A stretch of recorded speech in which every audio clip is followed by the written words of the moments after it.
오늘 말씀은 읽은 거는 후반부인데 말씀 전체 32장 전체를 가지고 하나님 말씀을 나누겠습니다. 말씀의 제목은 내 이름이 무엇이냐입니다. 야곱은 20년 만에 외삼촌 라반의 집에서 벗어나 고향 땅 가나안 땅으로 지금 이 처자들을 식솔들을 데리고 가고 있습니다. 고향으로 가는 길 20년 만에 가니까 얼마나 설레입니까? 그런데 기쁨도 잠시입니다. 고향 땅으로 가려면 반드시 지나는 땅이 세일 땅이라는 곳이 있는데, 세일 땅에 누가 사냐면 이 에서가 삽니다. 형 에서 어떤 사람입니까? 자기를 죽이려고 했죠. 물론 야곱도 잘한 게 없습니다. 그러나 형 에서는 정말 이 야곱에 대한 분노로 똘똘 뭉쳐 있습니다. 그러니까 야곱이 형을 생각하면 머리가 쭈뼛쭈뼛 섰을 것입니다. 외삼촌 라반의 집으로 도망간 것도 형 에서의 이 끓는 분노를 피하기 위함이었기 때문입니다. 창세기 27장 41절입니다. 그의 아버지가 야곱에게 축복한 그 축복으로 말미암아 에서가 야곱을 미워하여 심중에 이르기를 아버지를 곡할 때가 가까웠은즉 내가 내 아우 야곱을 죽이리라 하였더니, 형이 동생을 죽이려고 작정하고 있었던 것입니다. 그때에 하나님께서 야곱을 외삼촌 라반의 집으로 이동시킨 것이죠. 그래도 이제 형이 거하는 땅 지나가야 하니까, 어차피 지나가야 하니까 미리 사람을 보내서 화해를 이제 요청하게 됩니다. 오늘 20년 만에 고향을 향해 걸어가는 야곱, 그리고 20년 만에 이 두 형제 야곱과 에서의 만남을 통해서 우리 하나님께서 우리에게 주시는 은혜를 한번 나누어 보겠습니다. 첫 번째는 잔머리가 아닌 하나님을 의지하라고 하나님께서 말씀하십니다. 야곱이 길을 가다가 누굴 만납니까? 하나님의 사자를 만납니다. 물론 그 내용은 앞에 있습니다. 32장 앞절에 있습니다. 마하나임이란 단어가 나옵니다. 마하나임, 두 진영의 군대란 뜻으로 이 야곱이 그 길을 걸어갈 때에 자기만 있는 줄 알았습니다. 자기와 식솔들, 가축만 있는 줄 알았더니 하나님의 군대가 겹겹이 야곱의 진영을 보호하고 있었던 것을 보았다는 것입니다. 얼마나 큰 은혜입니까? 혼자인 줄 알았는데 혼자가 아니었다. 하나님께서 나와 함께 하셨다. 가족과만 있는 줄 알았는데 가족도 있지만 하나님의 군대가 겹겹이 우리 모두를 보호하고 있다. 이것이 정말 큰 은혜인 것입니다. 32장 1절 2절에 야곱이 길을 가는데 하나님의 사자들이 그를 만난지라. 야곱이 그들을 볼 때에 이르기를 이는 하나님의 군대라 하고 그 땅 이름을 마하나임이라 하였더라. 하나님께서 야곱과 그의 가족과 그의 가축과 함께함에도 야곱은 여전히 형을 너무 두려워했습니다. 근데 하나님께서 그거 아셨습니다. 내가 너와 함께하는 것 너가 보았으나 너가 너무 두려워한다는 것 내가 잘 안다. 야곱, 그런데 말이야, 너 혼자 아니야. 내가 보낸 군대가 너를 둘러싸니까 너 힘을 내. 아마 그렇게 확신을 주는 듯 했습니다. 하나님은 우리에게도 똑같이 하죠. 예를 들면 자신의 이름을 넣어서 두선아, 너 두려워하는 거 알아. 그런데 말이야, 너 혼자가 아니야. 내가 보낸 군대가 너를 둘러싸고 있어 라고 말하는 것 같지 않습니까? 하나님은 이스라엘 백성들 너무 잘 알듯이 구름기둥, 불기둥으로 광야에서 함께 했습니다. 먹거리도 제공하시고 물도 내주시고 모든 것을 공급하셨습니다. 그 하나님께서 우리를 인도하시고 우리를 보호한다는 것 당연한 것입니다. 이것을 믿으며 이 땅을 살아가시기를 바랍니다. 야곱은 하나님께 집중해야 됨에도 불구하고 하나님께 집중하지 않고 계속 자기 작은 머리를 의지하여 나아갑니다. 야곱은 형 에서들에게 사람을 보냅니다. 그리고 이렇게 말합니다. 창세기 32장 5절이죠. 세번역 성경에 말합니다. 저에게는 소와 나귀, 양떼와 염소떼, 남종, 여종이 있습니다. 형님께 이렇게 소식을 전하여 드립니다. 형님께서 저를 너그럽게 보아 주십시오 라고 말하고 있습니다. 하나님이 함께하니 하나님을 의지하면 충분히 애서 그가 아무것도 아닐 텐데 여전히 에서 때문에 마음에 평안이 없습니다.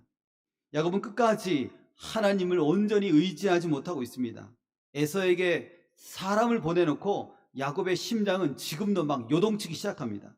조금 전 마하나임이라 불렀던 그 야곱은 온데간데 없어 보입니다. 20년 전이나 지금이나 여전히 긴장되고 야곱은 너무 두려운 겁니다. 두려우니까 계속 생각합니다. 계속 잔머리를 굴립니다. 창세기 32장 7절입니다. 야곱이 심히 두렵고 답답하여 자기와 함께한 동행자와 양과 소와 낙타를 두 떼로 나눈다는 말은 하나라도 건지겠다는 말입니다. 혹 에서가 돌변해서 어떤 일을 벌인다면 한 떼라도 남기겠다는 생각을 갖고 있는 것입니다. 이런 생각을 어떻게 할 수 있을까? 마하나임, 하나님의 군대가 겹겹이 보호하고 있다고 분명히 말했는데 불구하고 여전히 너무 힘들어하고 너무 하나님을 의지하지 않고 있습니다. 이런 말 누구에게 해야 됩니까? 하나님께 해야 됩니다. 하나님 답답합니다. 하나님께 해야 되죠. 하나님 두렵습니다. 하나님께 해야 되죠. 그런데 사람에게 하고 있습니다. 번지수를 잘못 찾은 겁니다. 하나님은 눈에 잘 안 보이니까 대충 해도 됩니다.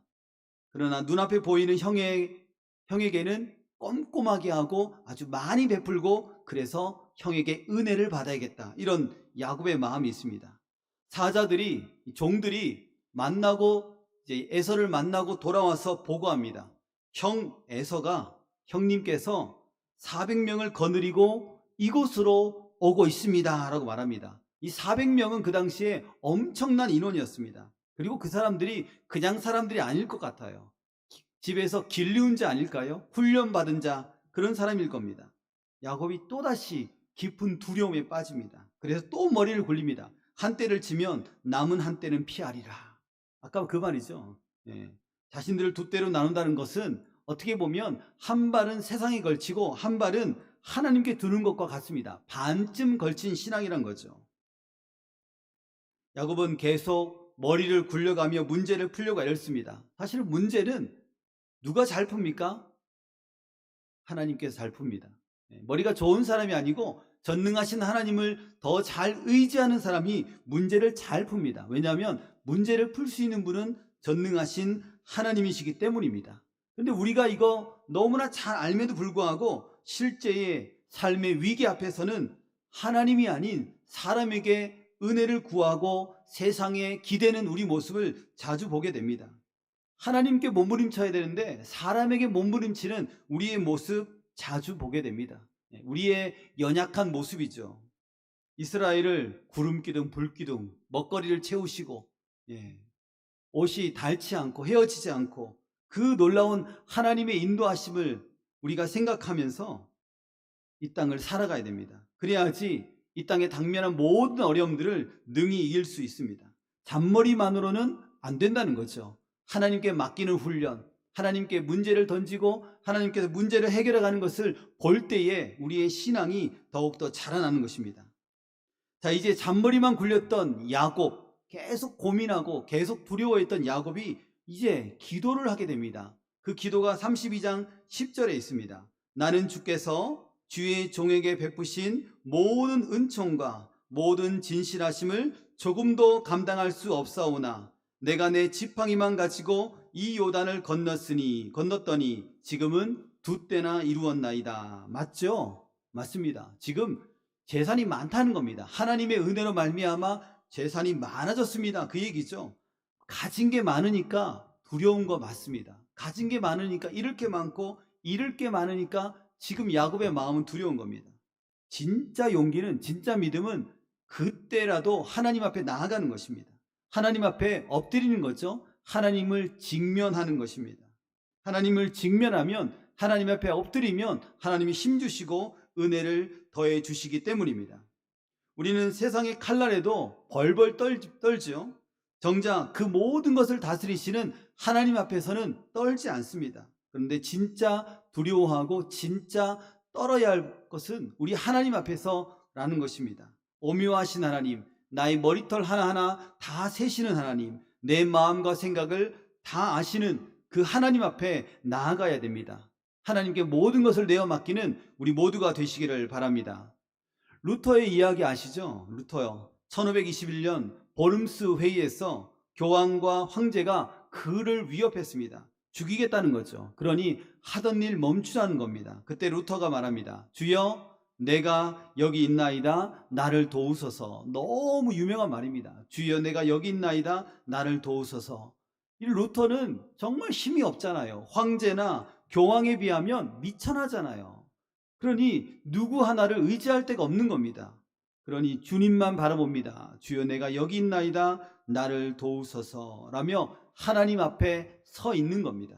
오늘 우리도 이 고백이 필요합니다. 주님, 제가 여기 있습니다. 주님, 저를 도와주십시오. 이런 고백이 필요합니다.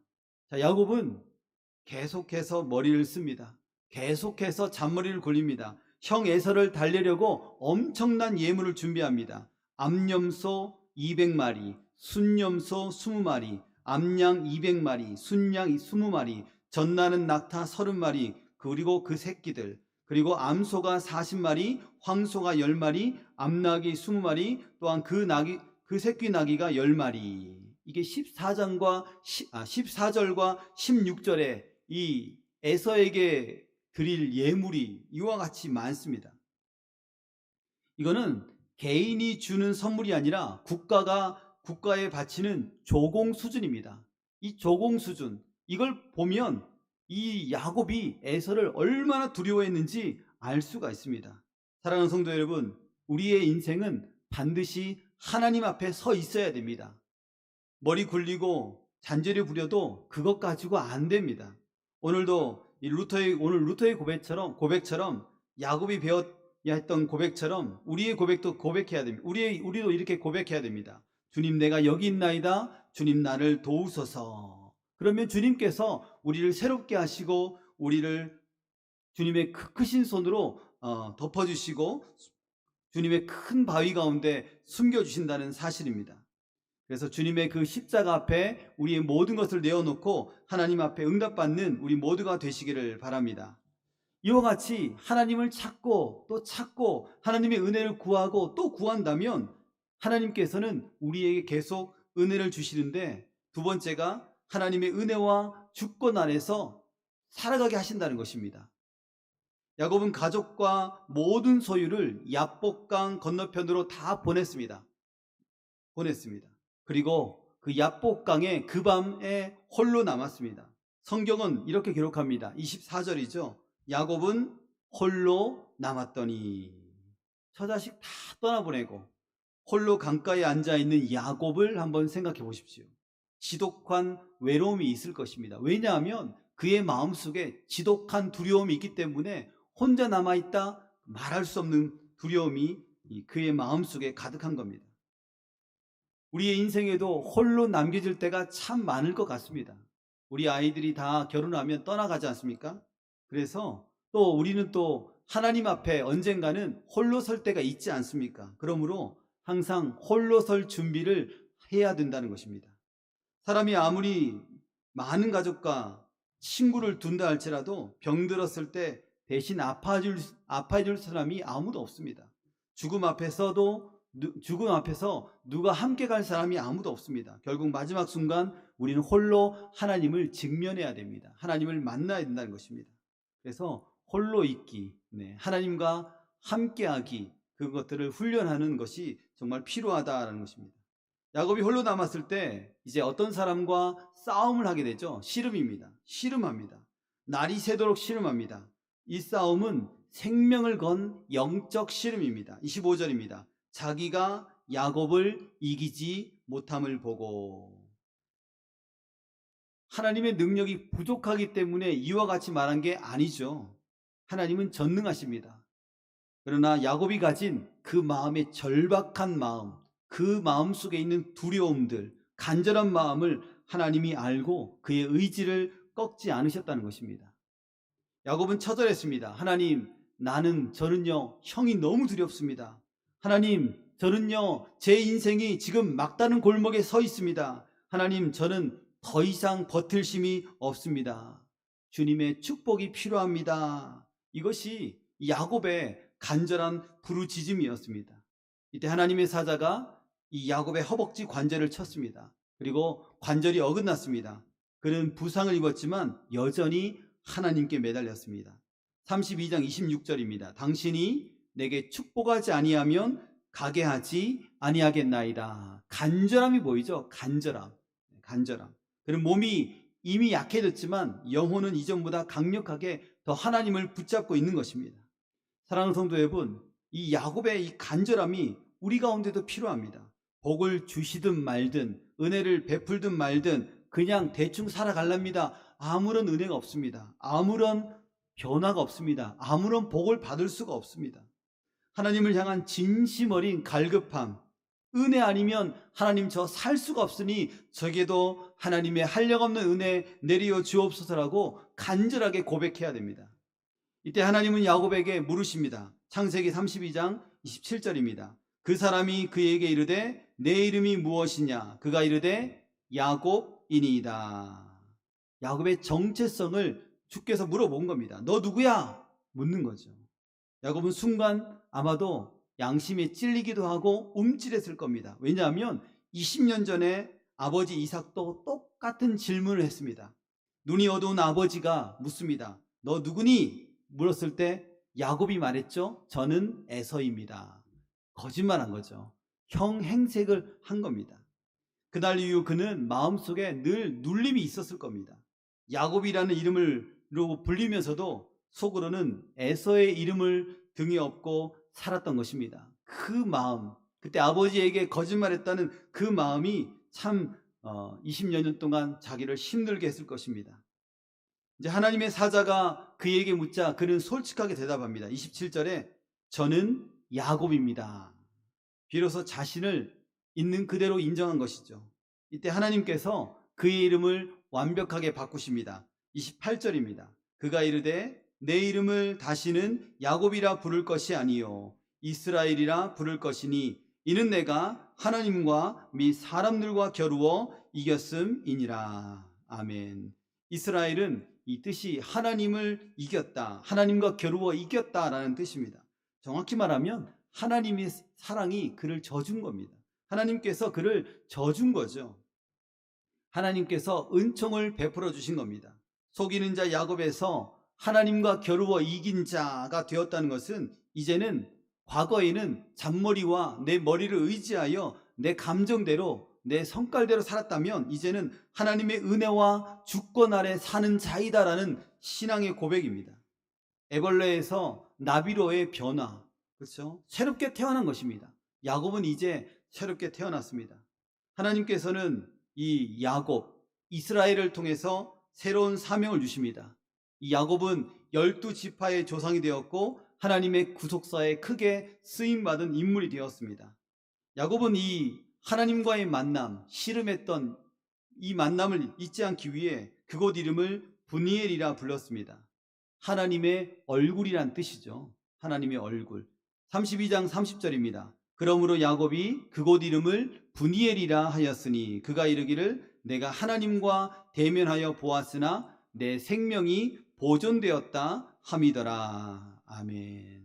이제 하나님을 만난 야곱, 이제는 과거의 야곱이 아닙니다. 더 이상 걱정과 두려움이 없어졌습니다. 그의 인생은 완전히 달라졌습니다. 브니엘에서의 눈부신 아침을 이 야곱이 지금 맞이하고 있습니다. 이 아침에 얼마나 기쁨으로 이 야곱의 얼굴이 환하게 변했을까 생각해 보시길 바랍니다. 그는 쩔뚝거리며 형 에서를 향해 나아갑니다. 이제는 과거의 모습이 아닙니다. 두려움과 위장된 모습이 아닙니다. 쩔뚝거리지만 전혀 수치를 느끼지 않고 하나님의 은혜를 가지고 형을 만나러 가는 것입니다. 사랑하는 성도 여러분, 우리 모두 하나님 앞에서 너무 안 꾸며도 될 것 같습니다. 뭔가를 더해서 하나님을 기쁘시게 하려 하지만 그것보다도 있는 모습 그대로 하나님을 대면하는 것, 그거 하나님께서 더 기뻐하신다는 것입니다. 오늘 하나님께서 우리에게 묻습니다. 내 이름이 무엇이냐라고 묻습니다. 그래서 우리는 말할 때 그 이스라엘, 야곱의 이름이 변한 것처럼 이스라엘처럼 하나님의 은혜와 주권 아래 사는 사람입니다라는 고백이 우리 가운데 있어야 합니다. 내 이름대로 살지 않겠습니다. 하나님께 주신 그 이스라엘, 하나님의 은혜와 주권 아래 사는 자, 하나님의 백성으로 사는 자, 그런 사람이 우리 모두가 되어야 할 줄 믿습니다. 말씀을 정리하겠습니다. 사랑하는 성도 여러분, 우리 인생길에서도 야곱처럼 이런 두려움이 몰려올 때가 있습니다. 그래서 머리 많이 굴릴 때가 참 많이 있습니다. 사람들에게 전화도 해보고 사람들에게 도움도 요청하지만 결국 한계가 있다는 것 우리는 살면서 많이 경험했습니다. 진짜 우리에게 필요한 것은 머리를 굴리는 것보다 하나님 앞에 솔직하게 나아가는 것입니다. 하나님께 나아가면 주께서 우리를 새롭게 하시고 주께서 우리에게 당면한 모든 문제를 풀어내실 줄 믿습니다. 하나님의 은혜와 주권 아래 사는 우리 모두가 되시기를 주님의 이름으로 축원합니다.